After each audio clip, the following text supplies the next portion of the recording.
À 1h23 da madrugada, um botão foi apertado para salvar a usina.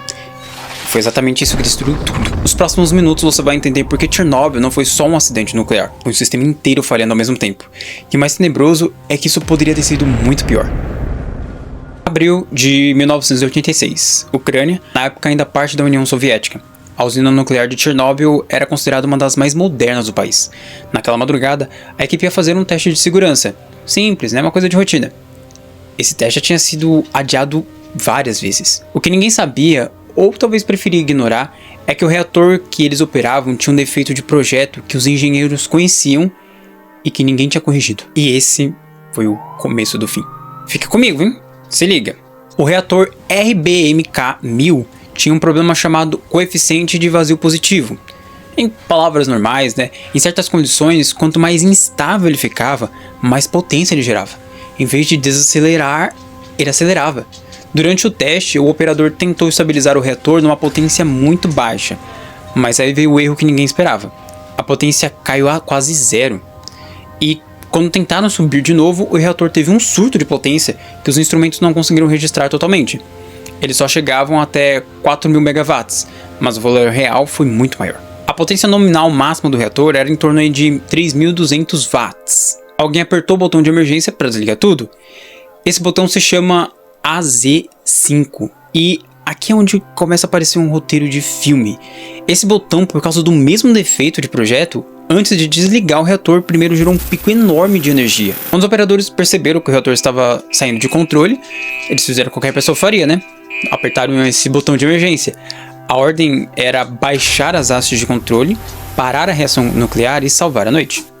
Mas havia um erro oculto ali, um defeito fatal de design que ninguém na sala conhecia. Pensa no seguinte, imagina que você está num carro em altíssima velocidade, indo direto para uma parede de concreto. Desesperado, você pisa no freio, mas por um erro bizarro aí de fábrica, a primeira coisa que o pedal de freio faz é injetar uma carga de nitro no motor. Então, em vez de desacelerar, o carro dá um solavanco brutal para frente, ganhando ainda mais velocidade, antes que as pastilhas de freio sequer encostem nas rodas. Dá para imaginar? Foi exatamente isso que aconteceu dentro do núcleo de Chernobyl. As hastes que deveriam frear o reator eram feitas de boro. As pontas delas eram de grafite. Quando elas começam a descer, o grafite empurrou para fora a água que estava lá, ajudando a absorver os nêutrons. A água saiu e o nitro foi injetado. A reatividade no fundo do reator explodiu em uma fração de segundos, muito antes do boro, o nosso freio de verdade, né? Teria a chance de chegar lá embaixo para agir. O sistema de segurança causou o próprio desastre que deveria evitar. E ali já era tarde demais. Houve 2 explosões. A segunda foi tão forte que jogou a campa de toneladas do reator para o lado. O núcleo ficou exposto e o que estava lá dentro começou a ir para a atmosfera. O material radioativo que saiu do reator não ficou em Chernobyl. O vento levou. Ucrânia, Bielorrússia, Rússia, depois Escandinávia e a Europa Central. Uma nuvem invisível, sem cheiro e sem cor. E letal dependendo de onde você estava. E adivinha como o mundo ficou sabendo disso? Não foi pela União Soviética, foi pela Suécia. Em 28 de abril, 2 dias depois da explosão, funcionários de uma usina nuclear em Forsmark detectaram a radiação crescente em pessoal que passava pelo monitor da usina.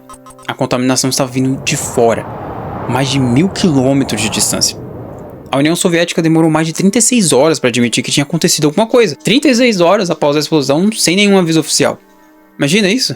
Os primeiros bombeiros chegaram achando que era um incêndio comum. Subiram no telhado, pisaram no grafite do núcleo exposto, sem saber o que era. Alguns relataram sentir um gosto metálico na boca, formigamento na pele, queimação nos olhos. Eram sinais de síndrome aguda de radiação. Esses homens não tinham dosímetros adequados. Os que tinham saturavam rápido demais, ou seja, marcavam o limite e paravam de contar. A dose real era muito maior do que eles podiam medir. 2 trabalhadores morreram na noite do acidente, vítimas diretas da explosão. E 28 pessoas, entre bombeiros e trabalhadores de emergência, morreram nos primeiros 3 meses por radiação aguda. Mas tem um número que pouca gente fala. Milhares de pessoas participaram das operações de limpeza nos anos seguintes. Esses são os liquidadores, e os efeitos sobre a saúde deles são estudados até hoje. A 3 km da usina ficava Pripyat, uma cidade planejada, moderna construída para os trabalhadores da usina e suas famílias. 50 mil habitantes.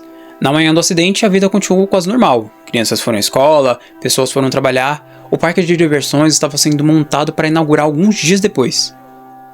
Nunca inaugurou. A evacuação foi anunciada 36 horas depois da explosão. Por volta das 11 do dia 27, a evacuação começou em torno das 14 e foi completada em cerca de 2 horas e 30 minutos. As pessoas tiveram pouco tempo para sair. Disseram para levar documentos e mantimentos para 3 dias. A maioria nunca voltou. Hoje, Pripyat é uma das cidades fantasmas mais famosas do mundo. A roda gigante que nunca girou virou o símbolo do acidente. E quem visita conta que a sensação é de que o tempo parou ali. Calendários abertos, brinquedos no chão, livros nas mesas. Mas aqui tem uma virada que muita gente não espera. Hoje, quase 40 anos depois, a zona de exclusão, aquela área de 30 quilômetros ao redor da usina, tá cheia de vida. Lobos, ursos, linces, cavalos selvagens, mais de 200 espécies aí de pássaros. A floresta tomou as ruas de Pripyat. A natureza ocupou o que os humanos deixaram. Não significa, claro, que a área é segura. Ainda existem pontos de contaminação alta.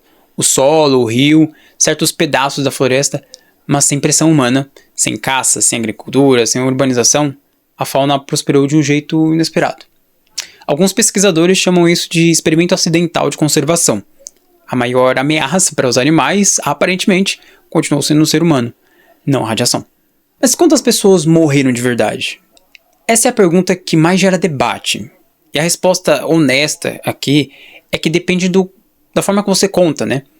O número oficial soviético inicial era 2, depois foi para 31. 2 na explosão e 29 nos meses seguintes por radiação. A OMS, em estudos posteriores do Chernobyl Forum, estima até 4.000 mortes atribuíveis ao desastre ao longo do tempo, considerando principalmente câncer entre as populações mais expostas.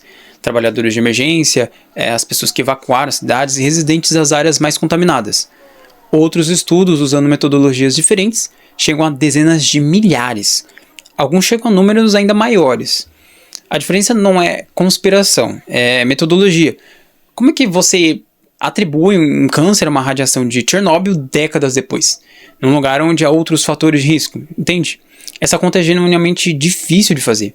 O que é certo mesmo é que o câncer de tireoide em crianças da região aumentou de forma clara e documentada. Isso é consenso científico. Chernobyl mudou o mundo de formas que a gente não percebe no dia a dia. Acelerou o fim da União Soviética. O próprio Gorbachev disse isso. Ele afirmou que Chernobyl foi talvez a maior causa, né, do colapso da URSS 5 anos depois. O custo financeiro, a exposição da mentira estatal, a perda da confiança do povo. Tudo isso aprofundou a crise que levaria ao fim do regime. Mudou as normas de segurança nuclear globais, influenciou o design de reatores e criou um protocolo internacional de resposta a emergências nucleares que não existia antes. E virou o símbolo de uma coisa que vai muito além da física nuclear. O que acontece quando um sistema inteiro, técnico, político e humano, falha ao mesmo tempo porque ninguém tinha permissão de dizer a verdade. Então o que será que foi Chernobyl de verdade? Não foi só um acidente técnico, não foi só um erro humano, foi um reator com um defeito que ninguém podia criticar, operado por pessoas que não tinham toda a informação, num sistema onde admitir falha era mais perigoso do que ignorá-la. E o mais assustador não é a explosão, é perceber que esse padrão, né, silêncio institucional, risco ignorado, informação suprimida, não sumiu do mundo de 1986. Se você quiser continuar nesse clima aqui, eu tenho vários outros vídeos no canal falando sobre mistérios, falando aí sobre lendas do nosso folclore, curiosidades históricas. Então, não sai daqui. Continua, vai ver o próximo vídeo que tá aqui aparecendo na sua tela. Não esquece de se inscrever e ativar o sininho. E eu te vejo lá. Falou!